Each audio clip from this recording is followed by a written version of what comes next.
Skyjack by Tim Vickery.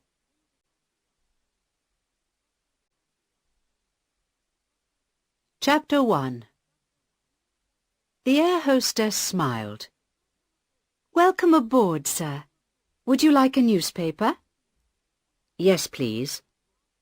Carl took the newspaper and looked at his ticket. "I'm in seat 5F. Where's that?"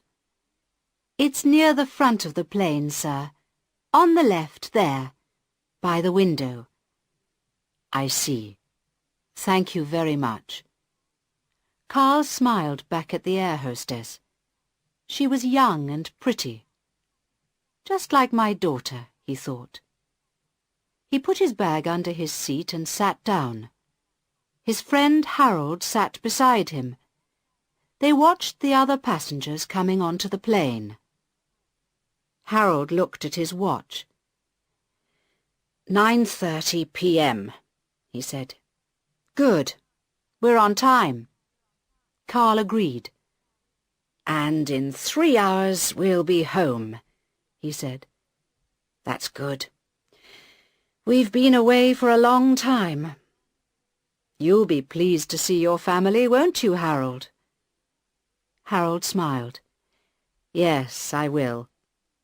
Have you seen this, sir?" He opened his bag and took out 2 small planes. "These are for my sons. I always bring something back for them."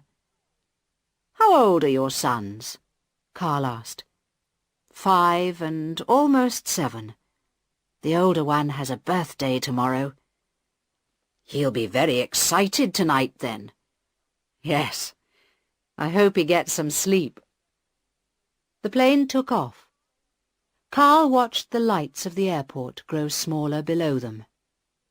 Then the plane flew above the clouds, and he could see the moon and the stars in the night sky. He lay back in his seat and closed his eyes.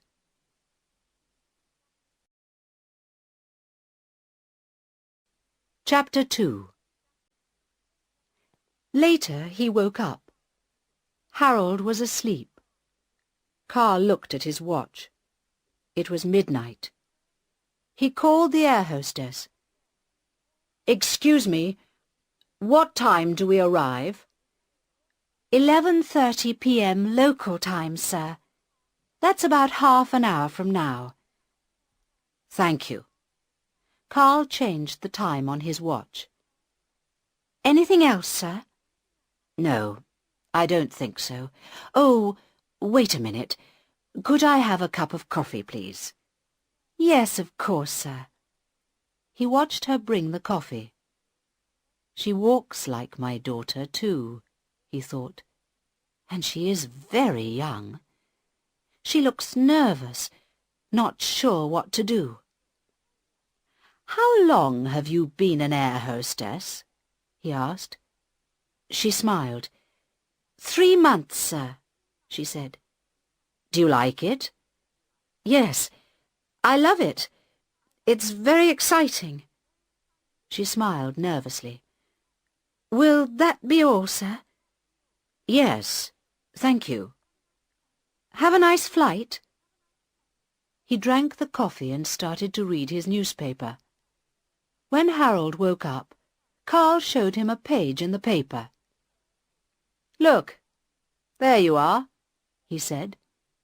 He pointed to a picture. In the middle of the picture stood Carl himself, a short, thin man with grey hair, wearing a suit.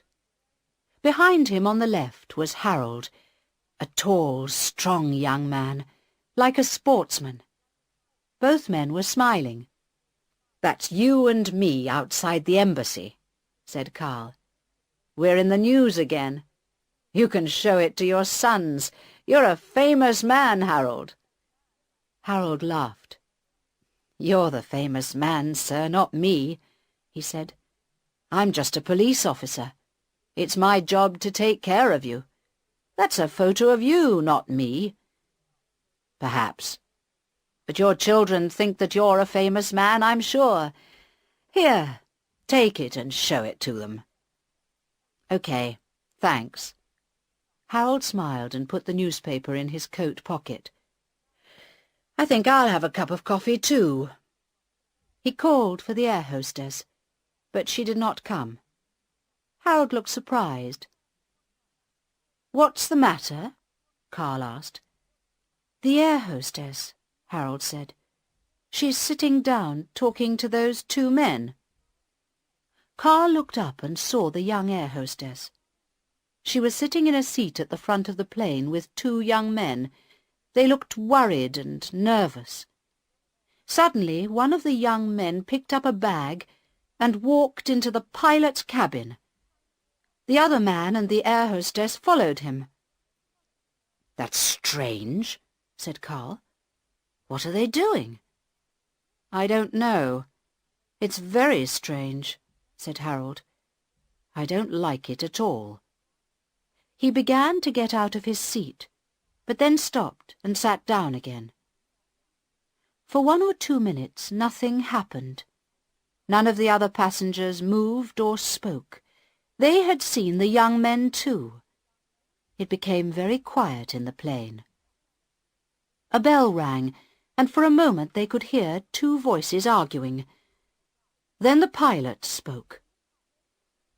"Ladies and gentlemen, this is the captain speaking. Please do not be afraid. There is a change of plan. We have to land at another airport before we finish our journey. There's no danger. We will land in 15 minutes. Please stay in your seats and keep calm. Thank you." Then the air hostess came out of the cabin. She looked very different now because she had a machine gun in her hand. She stood at the front of the plane and watched the passengers carefully. Chapter 3. "Here we are, madam." The big black car stopped, and a police officer opened the back door. "Thank you." Helen Sandberg smiled at him as she got out. Another police officer opened the front door of her house. Inside the house it was quiet. Her daughter was reading. She put the book down. "Hello, Mummy. You're late. You said you'd be home by 10 o'clock. I wanted to talk to you about my homework, remember?" Helen sat down. "I'm sorry, Sarah. I did remember, really. But I had a very busy day. Anyway, I'm home now. What's the problem?" "It's this book," said Sarah. "I have to write about it at school on Friday, and I don't understand it." "All right," said Helen. "Bring the book into the kitchen and I'll look at it while you make me a cup of coffee." They sat in the kitchen and talked for nearly half an hour. Then Helen looked at her watch. "Okay, Sarah, that's enough for now. It's nearly midnight and I must be up at 6 tomorrow. I'm going to bed. Good night." Alone in her bedroom, she undressed and got into the big, empty bed. She was very tired. She closed her eyes, and in 3 minutes she was asleep. The phone rang at 12:15 a.m. Helen groaned and picked it up. "Hello? What? Who? Do you know what time it is?" She ran her hand through her hair and turned the light on. "What, now? I don't believe it. Are you sure?" The voice on the telephone explained carefully. Helen groaned again and sat up. "I hope it is serious. If it isn't, somebody is going to be in big trouble. Yes, all right. Send the car in 15 minutes, then. And bring me some coffee. Goodbye." She put the phone down and got out of bed. Outside the window she could hear a strong wind blowing. 20 minutes later she was sitting in the back of her big black car, drinking a cup of coffee and talking to the chief of airport police on the car telephone. It was raining heavily. Chapter 4. Carl looked out of the plane window. It was very dark and rainy. It was a small airport with only 1 or 2 other planes. But there were 3 police cars near the airport building. "I don't understand," he said quietly in Harold's ear. "Why are we here?" Harold looked worried. "Don't ask me," he whispered back. "Ask them." "No, thanks." Carl looked at the hijackers. The young air hostess was still standing at the front of the plane with her machine gun. One of the young men, also with a machine gun, was standing at the back of the plane. The other hijacker was in the captain's cabin. All the passengers sat very quietly in their seats. A bell rang, and a man's voice spoke. "Ladies and gentlemen, listen to me. This is the People's Liberation Army. This plane is ours now, and you are our prisoners. We do not want to hurt you, but as you can see, we have our guns and we know how to shoot. So please sit quietly in your seats and do what we say. We will be here for 1 or 2 hours. The government of this country has 2 of our brothers in a prison near this airport. We are asking the government to bring our 2 brothers to this plane. When our brothers are free, you will be free. We think this will take 1 or 2 hours, but not very long. As you know, the Prime Minister of this country is only a woman. She will do what we say. So do not worry. Just sit very still and wait a little while. Good night." Carl looked at Harold. "Oh dear," he whispered. "I think we're in trouble, my young friend. Big trouble." Harold agreed. "We certainly are. The government won't set those 2 men free. They tried to put a bomb on a plane last year, didn't they, sir? They're in prison for 30 years. "I know," Carl whispered. "No one could set them free. So what about us?" "What about you, you mean?" whispered Harold. "I'm not important. Look, sir, you'd better give me your passport." "What? Why?" "Shh." Harold put his hand on the older man's arm and stopped talking. Carl looked up and saw the young air hostess staring at them. Her machine gun was pointing at them too. He stopped talking and looked out of the window. After a few minutes, she stopped watching them. "Give me the passport, sir," Harold whispered very quietly. Very slowly and carefully, Carl took it out of his pocket and gave it to him. There was still some coffee in Carl's cup. Very carefully, Harold put the passport on his tray and poured the coffee onto it. When the passport was very wet, he tore it slowly into little pieces. He was a strong young man, and because the passport was wet, it did not make a sound. Then one by one he put the pieces of wet paper into his mouth and ate them. In 10 minutes the passport had disappeared. "I don't understand," whispered Carl. "Why did you do that?" "You'll see," whispered Harold. "But when they ask questions, let me answer, sir, okay? You say nothing." "Okay." Carl looked away out of the window. A large black car was just driving up to the airport building. Chapter 5. The black car stopped outside the airport building and a police officer opened the door. Helen Sandberg got out and went quickly inside. Upstairs in the control room, the Chief of Airport Police, Inspector Holm, was waiting with a soldier. Helen's secretary, Michael, was there too. "Good evening, Prime Minister," said Inspector Holm. "This is Colonel Carter. of the Special Commando Section. Good evening, Colonel. Helen shook hands with the soldier and looked at him. He was a thin, tough-looking man, about 40 years old, with a brown face. His hand was hard and strong.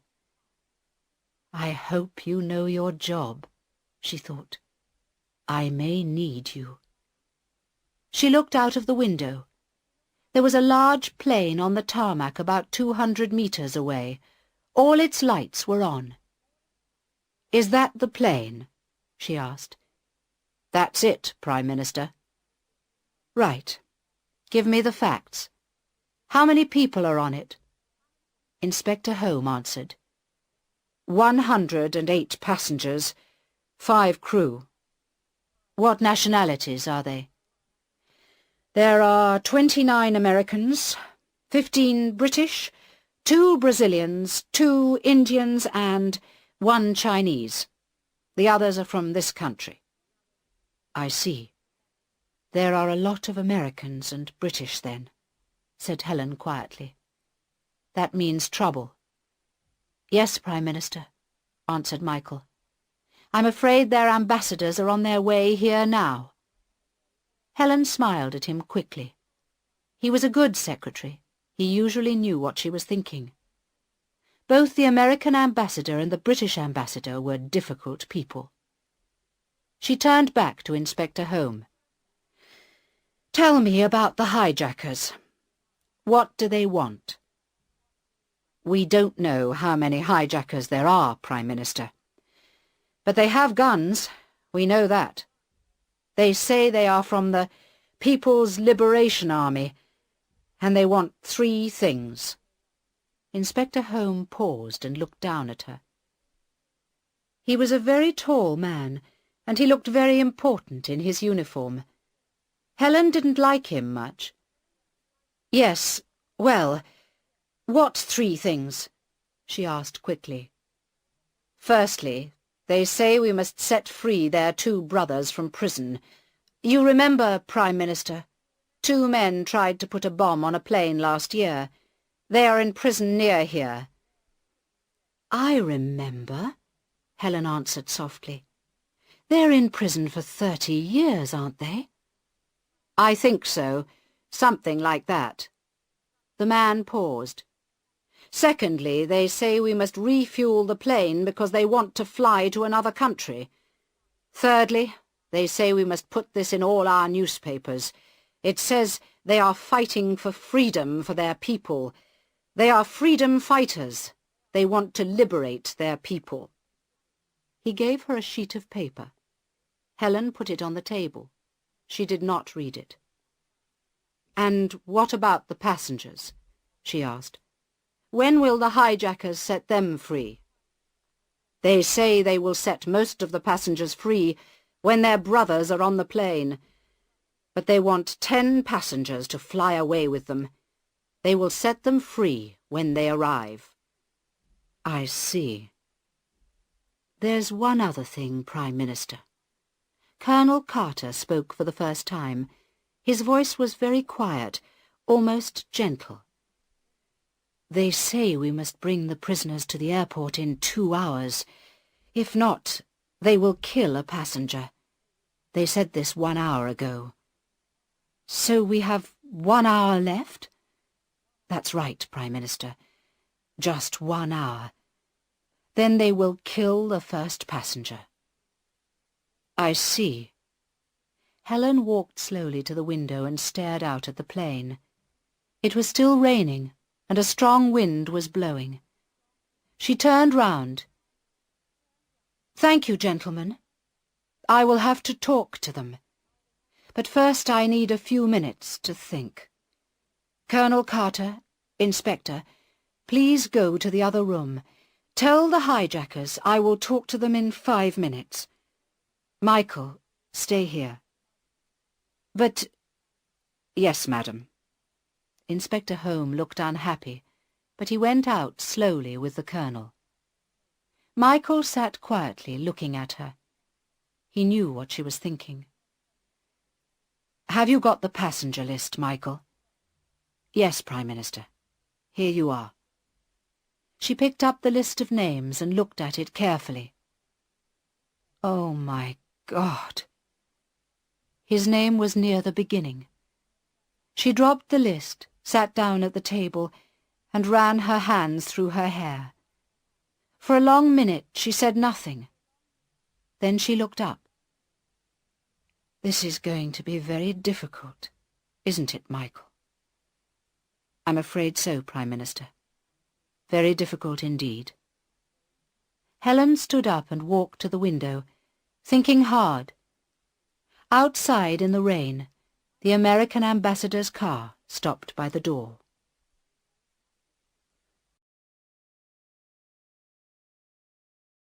Chapter 6. Carl looked through the window and watched the cars arrive at the airport building. There were a lot of cars now and a lot of lights in the building. Inside the plane it was hot and quiet. There was nothing to do. He remembered other times when he had been in a plane at night with his wife and daughter.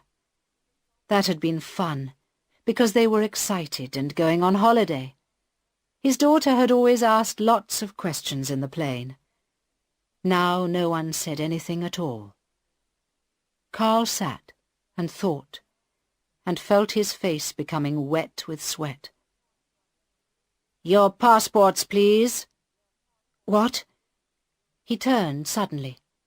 One of the hijackers, a young man in a black shirt, was just behind them. He had a bag in his hand, and he was taking everyone's passports and putting them in it. "Why—" "Be quiet," Harold whispered. "Let me talk, sir. Remember?"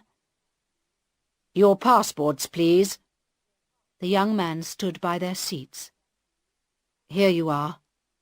Harold gave the man his passport. "Thank you. And his?" "He has no passport. I am a police officer, and he is my prisoner. I am taking him to prison in my country." "I see." The young man looked at them both in surprise. "Stand up, you." Carl stood up, and the young man searched his pockets, but he found nothing. He told Carl to sit down. Then he opened Harold's passport and looked inside. "Police pig," he said. "Now you are our prisoner." Then he hit Harold in the face, looked at Carl, and laughed. "And perhaps we will set him free." Harold said nothing. The hijacker was about the same age as him, but not so big. The young hijacker laughed again, and moved on to the next seat. "Thank you, Harold," Carl whispered when the man was at the front of the plane. "That was very brave, but I won't let you die for me, you know." "Be quiet, sir. Something's happening," Harold whispered back. Carl looked up. Another hijacker was standing in the door of the captain's cabin. He was talking to the other two. He was a big, strong man with a black beard. He looked angry and waved his arms. Carl listened carefully. He could hear one or two words, but not many. "Nothing. Nothing at all. Stupid woman. She needs time, she says." All the hijackers were angry now. They looked at the passports and then started to walk down the aisle, pointing their guns at the passengers. Harold sat very still in his seat. "Don't look at them, Carl," he whispered. "Sit very still and don't look at them." Suddenly the big hijacker pulled a passenger out of his seat. The passenger was a short, fat man in a grey suit. He shouted angrily in a voice that sounded American, but the hijacker hit him and then pushed him to the front of the plane with his machine gun. "Turn towards the door," he shouted. "Put your hands on the door, above your head. Higher! That's it." The air hostess pointed her gun at the American's back. The hijacker in the black shirt stood at the front of the plane and pointed his gun at the passengers. "Don't move!" he shouted. "Stay in your seats and don't look back!" Then the big bearded hijacker went back into the captain's cabin. The bell rang. The hijacker's voice spoke. "Passengers, listen to me. You know we are here to set our brothers free. I have spoken to the Prime Minister of this country. I told her she must bring our brothers here by 2 o'clock. That is plenty of time because the prison is only 10 kilometers from here. She says she needs more time, but we know she is lying. We have no time. The passenger at the front of the plane is an American spy who lives in our country. All Americans who live in our country are spies. If our brothers are not here at 2 o'clock, he will die. If you try to help him, you will die too." "Jesus," Carl said quietly. He looked at his watch. The time was 1:50 a.m. He looked out of the window across the rainy tarmac to the airport building. In one of those rooms was the Prime Minister. What would she do? What could she do? "Come on, honey," he said softly. "Start thinking. Think fast, honey, and think hard." Chapter 7. Helen Sandberg sat at the radio in the control room. Michael, Inspector Home, and Colonel Carter sat behind her. They could all see the plane, 200 meters away, and they could all hear the voice of the hijacker on the radio. It was loud, excited. "Our brothers have done nothing wrong. They are innocent. They are fighters for the freedom of our people. We need them with us on this plane now." Helen kept her voice low and calm. "Look, I understand what you say. But those men are criminals. They're in prison. I can't bring them here. And remember, the passengers on the plane are innocent people too, with families and children. Please set them free. We will not hurt you. The voice on the radio interrupted her. "Mrs. Sandberg, I do not want to talk any more. It is now 1:59 a.m. Do you have our brothers here at the airport?" "No. I told you. Then watch the front door of the plane. You can see it well, I hope." "Yes." Helen's voice was quiet now, almost a whisper. "Then watch. There is an American spy behind it. And remember, we have many American spies and many important business people on this plane. In half an hour, I will ask you again about my brothers." Helen stared out at the plane. Its front door was very small and far away. Colonel Carter touched her arm. "Here are some binoculars, Prime Minister. You will be able to see more clearly with these." She did not want to look, but she had to. She had decided not to free the prisoners, so now she had to see what happened to the passengers. She picked up the binoculars and stared at the front door of the plane. The door opened slowly. There were no steps outside the door, so it was about 4 meters above the ground. Standing in the door was a short, fat man, his hands above his head. His face was white, and he looked very frightened. Then he jumped, but as he jumped, a girl came to the door and shot him. Some bullets hit him in the air, and more bullets hit him as he lay on the ground. One of his arms moved a little, and blood ran out of the side of his head onto the wet tarmac. The girl continued shooting him for 10, maybe 15 seconds. Then someone pulled her back into the plane, and the door closed. For a long time, everyone was silent. Then Colonel Carter spoke. "Inspector, why didn't your men shoot? That girl was in the doorway for nearly 15 seconds. Why isn't she dead?" "We are police officers, not soldiers. But the Colonel interrupted him. "Prime Minister, let my men deal with this problem. They have killed a man now, and they'll kill another one in half an hour. We must attack that plane. We are commandos. We know how to do it." Helen was still watching the dead body of the man on the tarmac. She thought a hand moved for a moment, but no, he must be dead by now. There was a pool of blood on the tarmac now around his head. He could not possibly be alive. For a moment she did not hear the voices around her. In half an hour. "Prime Minister?" "Yes." She turned towards them. "Yes, Colonel Carter. Bring your men here immediately. Meet me in 10 minutes with your plan. But I warn you, it must be a good one. I don't want any more dead passengers." "Yes, Prime Minister. At once." The Colonel turned to go. "Inspector." "Yes, madam." "I want those 2 prisoners brought here from the prison at once. You have 25 minutes, no more. Do you understand?" "But, Prime Minister, you can't do that." The inspector and the Colonel stared at her in surprise. "I can and I will."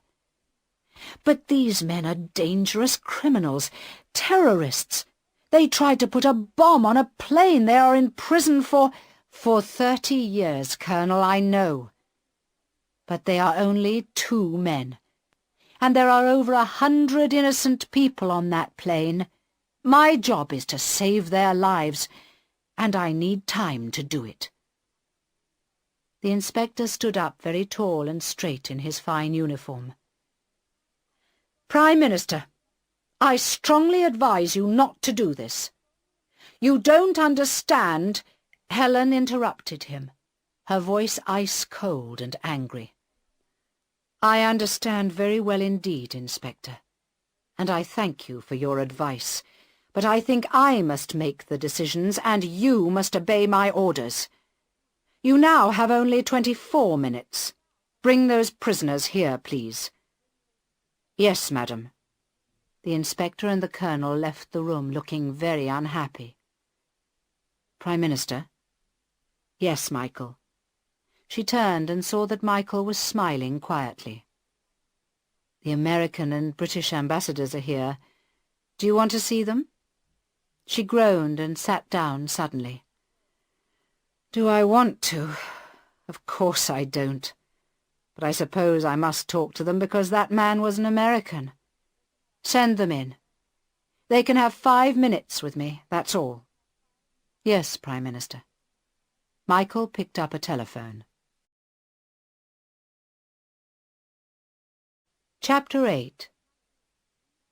When the girl came back into the cabin, she was shaking. Her hands were shaking, and she was crying, and smoke was coming out of her gun. One of the passengers, an American, stood up and shouted at her. "You're a murderer!" he shouted. "You're a dirty, murdering She turned and pointed the gun at him and fired. The man sat down in his seat, and the bullets went above the seats, all along the plane and out through the roof. After 10 seconds, the girl stopped firing and shouted, "You shut up! You shut up and sit down, or I'll kill you all!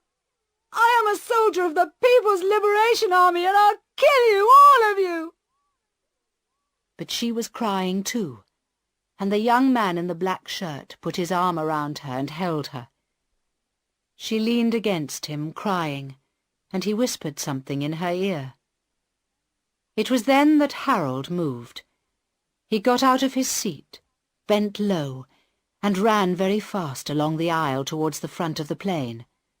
The young man and the girl did not see him coming, and he caught them both around their legs and knocked them onto the floor. Harold fell on top of them, and he tried to take one of the guns, but the girl pulled his hair and the young man held his arms. Then the bearded man came out of the captain's cabin and hit Harold hard on the head with his gun. Harold fell on the floor and lay still. The bearded man pointed his gun at the passengers and shouted, "Sit still!" very loud indeed. None of the passengers had moved except Carl, and he was too slow. He stood very still in the middle of the aisle, 5 meters away from the bearded man's gun. The other 2 hijackers were still on the floor, and Carl saw the captain move in the cabin behind the bearded man. But the young man in the black shirt saw him too, and stood up and pointed his gun at the captain. Both Carl and the captain were too late. "I am getting old," Carl thought. "When I was young, I could move as fast as Harold, but not now." Carl sat down in his seat very slowly. The bearded man watched him all the time. He pushed Harold with his foot. "Search him," he said to the girl. "Then handcuff him to the door. He will be the next one." The girl pulled Harold to the door. She found some handcuffs in his pocket and handcuffed him to the door. Then she searched his other pockets. In one of his pockets she found a newspaper. She looked at it and saw the photo of Harold and Carl. She stood up slowly and showed it to the bearded man. He looked at the photo, and then he looked at Carl carefully and for a long time. Very slowly, smiles appeared on the faces of the 2 hijackers, and they began to laugh. Chapter 9. Helen Sandberg stood up to welcome the American and British ambassadors. The 2 men were very different.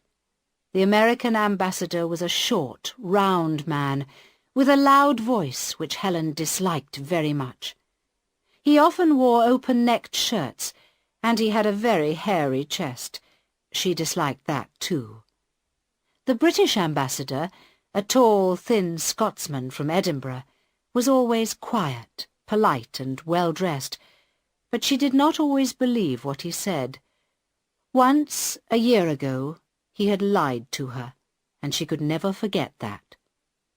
But most of all, she disliked them because they were both military men, and their countries were much bigger than hers.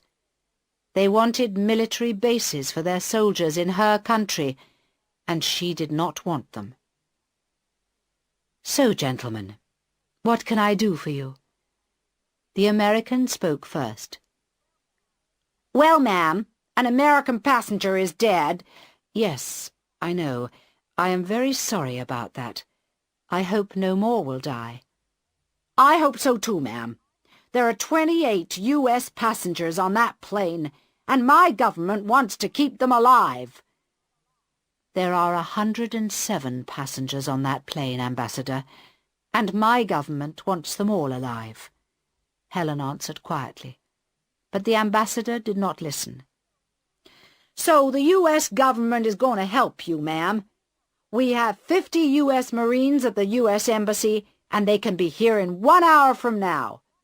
Then they'll just take that goddamn plane apart." The Scotsman smiled. "Excuse me, Ambassador, but perhaps 1 hour from now will be too late. 1 man is already dead. But, perhaps you don't know this, Prime Minister, but this week 6 SAS soldiers are visiting the British Embassy, and they're waiting outside in my car now. These men know a lot about hijacks, much more than the U.S. Marines, or probably your own soldiers, Prime Minister. They know exactly what to do. So—" "Now, just a moment," the American interrupted. "The U.S. Marines are—" "Gentlemen!" Helen's clear, hard voice stopped them. "There's no time to argue. Firstly, I didn't know about the SAS soldiers in the British Embassy, and I am very surprised about it. Very surprised indeed, Ambassador. Secondly, I do not think it is a good idea to attack a plane with 107 passengers in it and take it apart, as you say. I want these people to live, not die. So I thank you for your ideas. But remember that this small country is ours, not yours. We will manage this problem in our own way, with our own people. Thank you very much. Now you must excuse me. I am busy. At the door, the Scotsman turned back. Prime Minister, I know you want to save lives, he said. I understand that. But these hijackers must not go free. My government does not want that. No government in the world wants that. I know that, Ambassador, Helen answered quietly. I know that very well. As they went out, the phone rang. Michael picked it up. Helen sat down at the table and watched him. His face was very serious. He wrote on a piece of paper and then put the phone down. For a moment he did not look at her. What is it, Michael? Tell me. It was a radio message from the plane, Prime Minister. Well, what did they say? Didn't they want to talk to me? No, Prime Minister. Just the message. It says, "We love our brothers. We hope the Prime Minister loves her husband. He is on the plane, just behind the door." For a long moment she stared at Michael, but she did not speak. A picture of the American passenger appeared in her head. She saw him jumping out of the door, and the girl shooting him for 10, maybe 15 long seconds.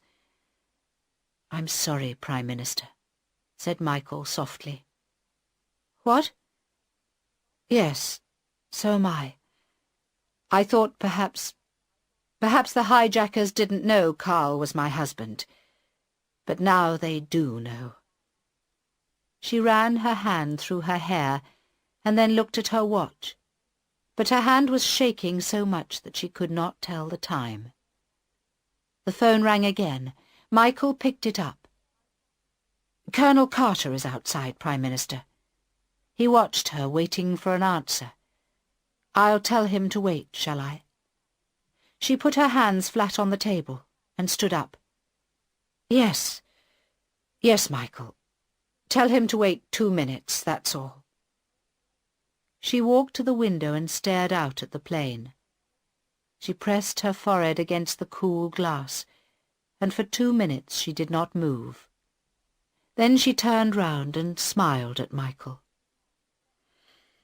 "Let's just hope Colonel Carter's plan is a good one, shall we? Show him in." Chapter 10.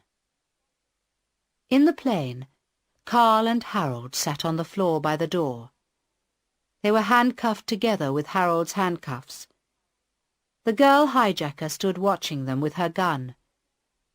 The bearded man was in the captain's cabin, and the young man in the black shirt was watching the other passengers. Harold touched his head with his hand. There was blood in his hair. "How do you feel, my young friend?" Karl asked. "It hurts," Harold answered. "And I can't see well." "This man needs a doctor," Karl said to the girl angrily. She laughed. "That's your wife's problem, not mine," she said. "If our brothers come, he will get a doctor. If they don't come, he won't need one." She pointed her gun at Harold's head and laughed again. She wasn't at all nervous now. Karl felt angry. He was angry with the hijackers, and he was angry with himself, because he had not moved fast enough to help Harold. It was good to be angry. When he was angry, he did not feel so afraid. "How old are you?" he asked the girl. She did not answer. "I asked you a question," he said. "How old are you? 18? 19? You're not very old, really, are you? You're just a child." The girl's face went red. "I'm 20, she said angrily. "I'm not a child." "You look like a child," Carl said. "You're only 2 years older than my daughter. Why are you doing this?" The girl laughed. She didn't look at his eyes. "Why? You wouldn't understand." "I don't think you understand what you're doing," Carl said. "None of the people in this plane has hurt you. We are all innocent. That man you killed, he wasn't a spy. He was just an American businessman. You've never seen any of us before. Why do you want to kill us?" The girl looked worried and angry. She pointed the gun straight at Carl's head. "I don't want to kill you," she said. "I want your government, your wife, to set our brothers free."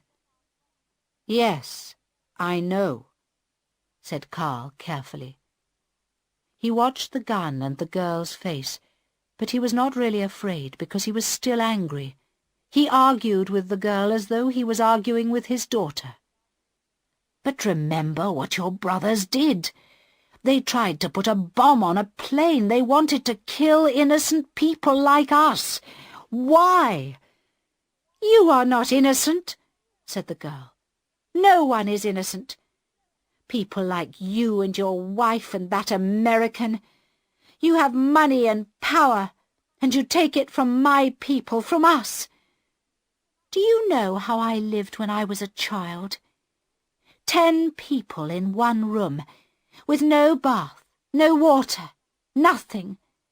My parents had no jobs, no passports, no country, nothing. We lived in a town with 10,000 others, but 10 kilometers away there were rich people like you, with big, beautiful houses, fine cars, fine clothes, and they were all innocent people like you. I tell you, no one is innocent." She was shouting now, and nearly crying. There were tears in her eyes. Carl and Harold watched the gun carefully. Poor girl, Carl thought. Poor little murderess. The bearded man came out of the captain's cabin and put his hand on the girl's arm. "Stop it, little flower," he said. "Don't talk to them. That's not your job." Then he hit Carl in the face.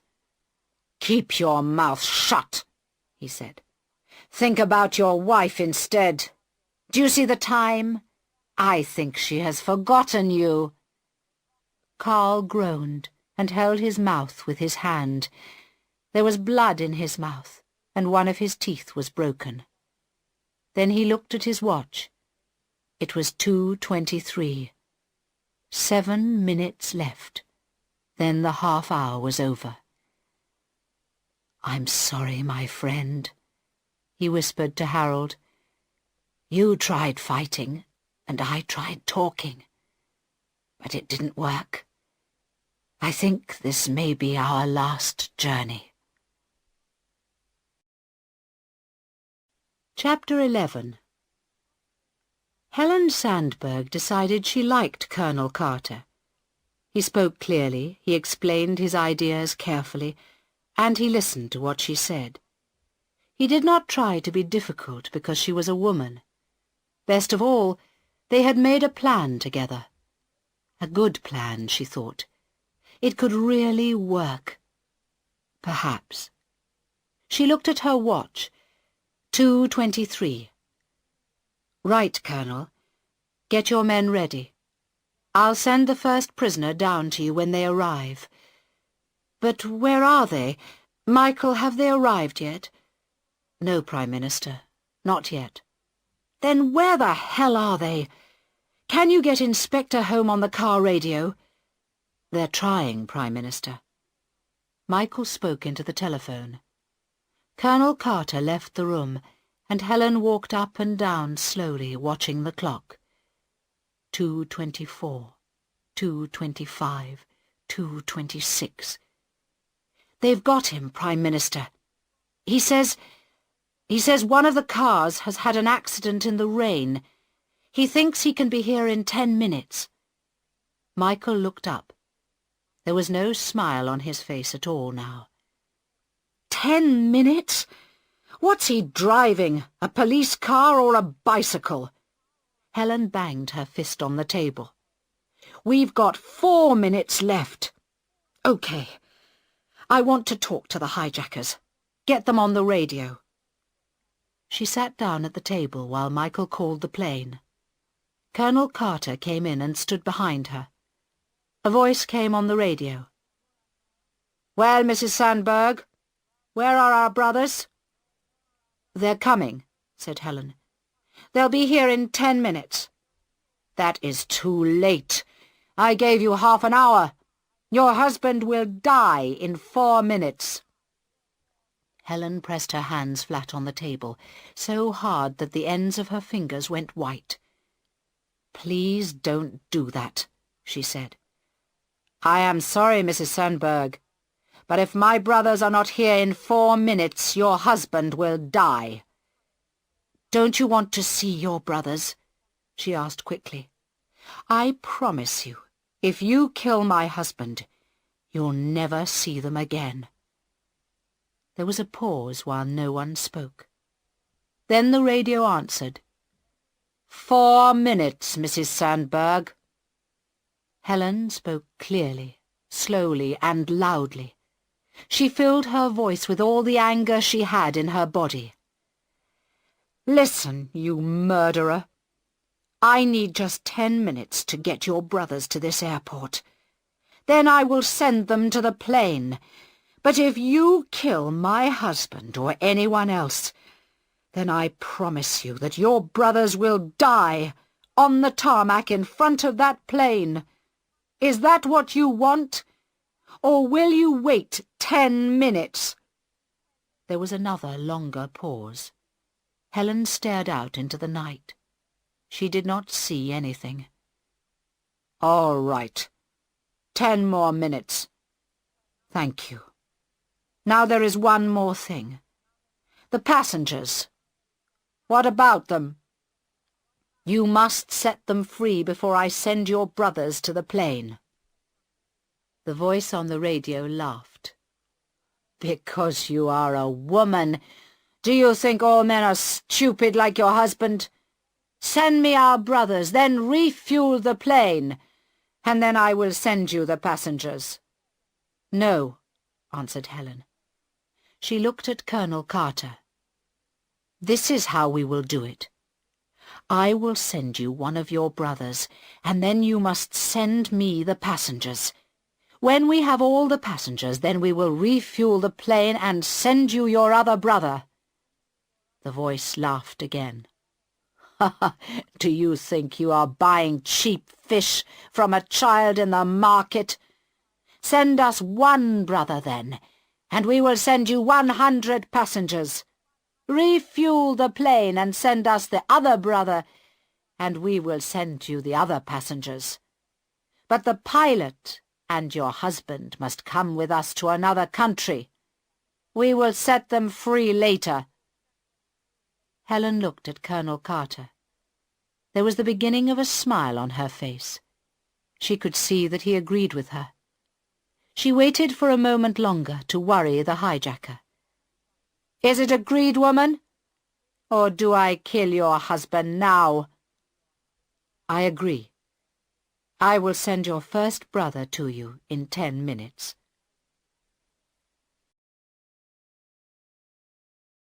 Chapter 12.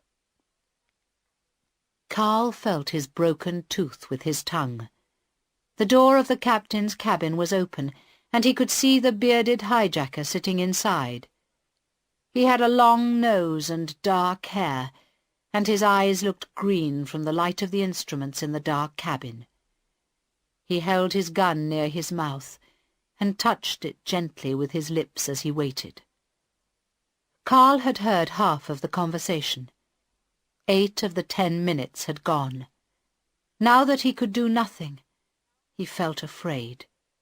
He could feel his hand in the handcuffs shaking. Harold felt it too, and held Carl's hand with his own. "Don't worry, Mr. Sandberg," Harold whispered. "We'll get out of here." "Perhaps," Carl answered. "And perhaps not. But I don't want these murderers to go free." "Shh," Harold whispered. Carl looked up and saw the girl watching them. Then suddenly the bearded man shouted, "They're coming! Look! Get ready!" The girl went into the captain's cabin. Harold and Carl stood up and looked through a window. They saw 3 men pushing some steps across the tarmac. The men put the steps outside the plane door and then went back again. Then 2 more men came out of the building. They were wearing bright yellow coats because of the rain. One man walked towards the plane. "Come away from the door, quick!" The girl unlocked the handcuffs and pushed Harold and Carl back to their seats. Then she started to open the door.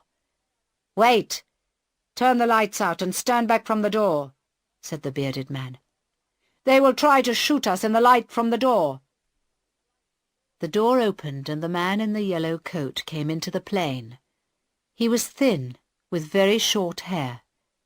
The girl shut the door, the lights came on, and the man shut his eyes in the bright light. The girl and the bearded man put their arms around him, laughing. "Free! You are free now, brother. And the other one, is he safe? Come into the cabin, let's talk." Carl and Harold watched sadly. "So now she will give them what they want, because of me," said Carl quietly. "We will be safe, but they will go free to bomb another plane, because of me."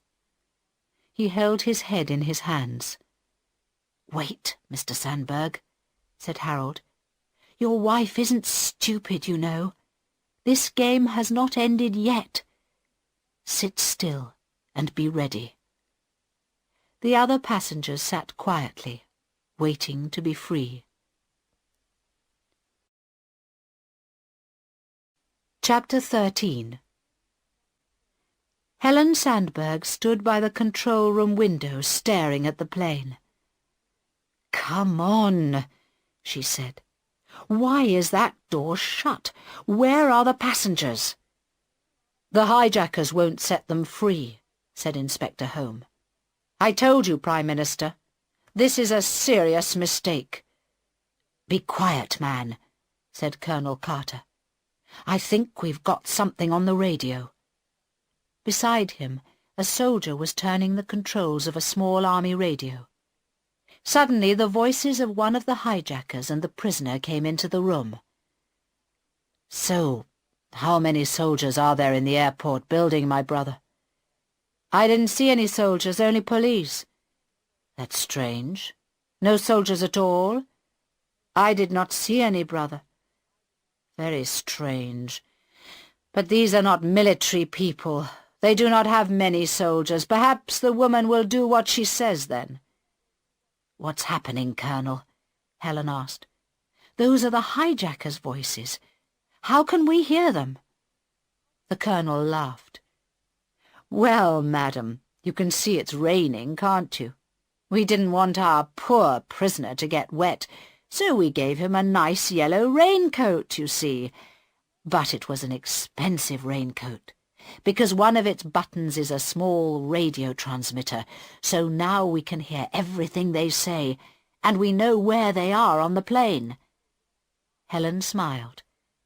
"Good idea, Colonel. I hope it helps." "Prime Minister," Michael interrupted. "They're coming." Helen looked through the window. The door of the plane was open, and people were coming down the steps one after another. Some of them started to run towards the airport building, and a few knelt down on the wet tarmac.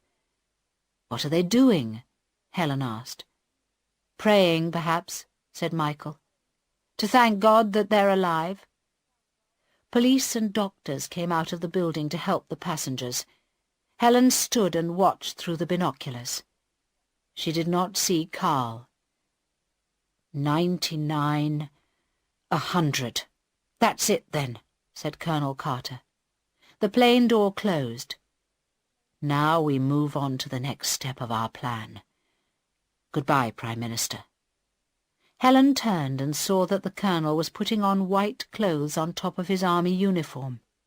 He put several grenades in the coat pocket and a machine gun into a long pocket inside the coat. He smiled at her. I must help my men refuel the plane. May God go with you, Colonel, she said. Chapter 14. The lights in the plane went out again. There were only 11 of them left now. Carl Sandberg and Harold, 4 crew and 5 Americans. They sat together in the middle of the plane. The girl and the young man in the black shirt watched them. Through the window, Carl saw the fuel tanker drive towards the plane. It stopped, and 5 men in white clothes got out. The pilot went to the front of the plane to work the controls, and the men started to refuel the plane. Then he saw another man in a yellow raincoat come out of the airport building. The bearded hijacker started to talk very excitedly. Is it him? Yes, it is. Our leader. My brother and sister, we have done it. Now I must welcome him at the door. You, brother, watch the pilot in the cabin, and sister, watch the passengers. Carl Sandberg watched the man in the yellow coat walk nearer. He could only see one man at the back of the plane refueling it. He thought the others were under the plane somewhere, but he did not know where. Harold put his hand on Carl's arm. Carl looked at him. Harold did not speak, but he was looking at the girl very carefully. As the door opened and the man with the yellow coat came in, the girl turned to look. Through the window, Carl saw a man in a white coat run out from under the plane with something that looked like a grenade in his hand. 2 other men in white ran out behind him. The man's arm went up, and he threw the grenade through the open door. There was a very loud bang at the front of the plane, and a flash of white light that burnt Carl's eyes. Almost immediately, there was an even louder bang, bang, and 2 more flashes of white light. Carl could not move. The noise was so loud and the light so bright that he sat still as a stone. He saw the girl hijacker and the bearded man standing quite still too, with their guns in their hands and their mouths open. Then a man in white ran through the door with a gun in his hand. He shot the girl and the bearded man before they could move. The hijacker in the black shirt came out of the captain's cabin behind the man in white, but 2 other men in white came through the door and shot him too. The 2 prisoners in their yellow raincoats tried to get to the door, but the men in white knocked them to the floor and handcuffed their hands behind their backs. Carl looked down. The girl was lying on the floor of the aisle beside him. He thought he saw her hand move towards her machine gun, but then one of the soldiers in white ran down the aisle and shot her again through the head. Another soldier pulled her away by her legs, and her long hair left blood along the floor. Chapter 15. Helen Sandberg heard the bangs too, and when she saw the white light, she thought the plane was burning. For about half a minute there was nothing but loud bangs and white flashes, and then there was nothing. There were no lights at all in the plane, and no sounds either. She turned to Michael. "Can't you get them on the radio?" "I'm trying, Prime Minister, but I think it's broken." She walked to the door. "I'm going out." Inspector Holmes stood in front of her. "You must not do that, Prime Minister. We don't know what's happened."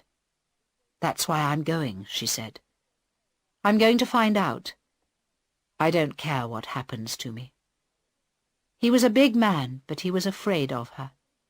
She walked straight past him and down the steps. In the departure lounge there was a crowd of passengers waiting to get on other planes, and also a lot of doctors, police and newspaper journalists. She walked straight past them all and out onto the tarmac. It was dark and cold, and the wind blew rain into her face. When she was about 50 meters away from the building, she heard some people behind her, but she did not stop. The door of the plane opened, and a man in white came out. He had a gun in his hand, and he came backwards down the steps. After him came 2 men in yellow raincoats, with their hands behind their backs, and then 2 other men in white, with guns. 2 police officers came after her. "Wait, Prime Minister," they said. "Please stop, it's dangerous." "Not now," she said. "It's not dangerous any more." She walked on through the rain without stopping, and the young police officers walked beside her. They were afraid to touch her, and they did not know what to do. Some journalists ran after them. 2 men in blue came out of the plane, the pilot and co-pilot. Then some men in suits. She was quite near the plane now, and there were quite a lot of newspaper photographers around her, but she did not stop walking. A big young man came out of the plane with a short, thin, grey-haired one. Harold and Carl. Helen could see that Carl's face was very white, and there was blood on his mouth, but he could walk all right. Carl saw her coming, a small, strong figure walking through the rain, with a crowd of police and photographers around her. "Harold, my friend," he said, "I think we're in the news again. You're going to have another photo to show your little son on his birthday." Carl and Helen Sandberg met at the bottom of the steps, in the darkness and the rain. And Carl was right. There was a photo of it in every newspaper in the world the next day.